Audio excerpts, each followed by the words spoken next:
नमस्कार प्रेक्षकांनो, मालिकांची दुनिया या चॅनलमध्ये तुमचे स्वागत आहे। तू ही रे माझा मितवा या मालिकेमध्ये आपण बघणार आहोत की आता मात्र इकडे आजी आणि अंजली या दोघींमध्ये वाद सुरू असतात। अचानक अंजलीला त्रास होतो आणि ती चक्कर येऊन खाली कोसळते, तेव्हा घरातले सगळेजण जमा होतात आणि तिला उठवण्याचा प्रयत्न करतात। इकडे मात्र आकाश डॉक्टरांना फोन करतो।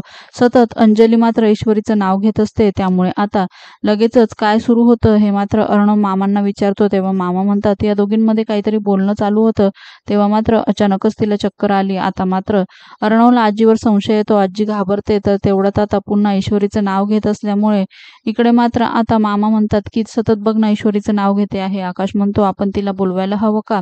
तर आता अर्णव विचारात पडतो। दुसरीकडे मात्र राकेश आणि सोबतच ईश्वरीचा साखरपुडा सुरू असतो, तेव्हा मात्र त्यांना कपडे बदलून येण्यासाठी सांगतात, म्हणून ईश्वरी आणि सोबतच तिची बहीण आतमध्ये निघून जातात। त्यानंतर इकडे अर्णव विचारात पडतो की आता ईश्वरीला बोलवणं गरजेचं आहे का? येणाऱ्या भागात आपण बघणार आहोत की अर्णव मात्र ईश्वरीला बोलवण्यासाठी निघालेला असतो आणि त्याला ईश्वरीचं बोलणं सगळं आठवत असतं, तुम्ही माझ्यासाठी का आलात हिरोगिरी करायला?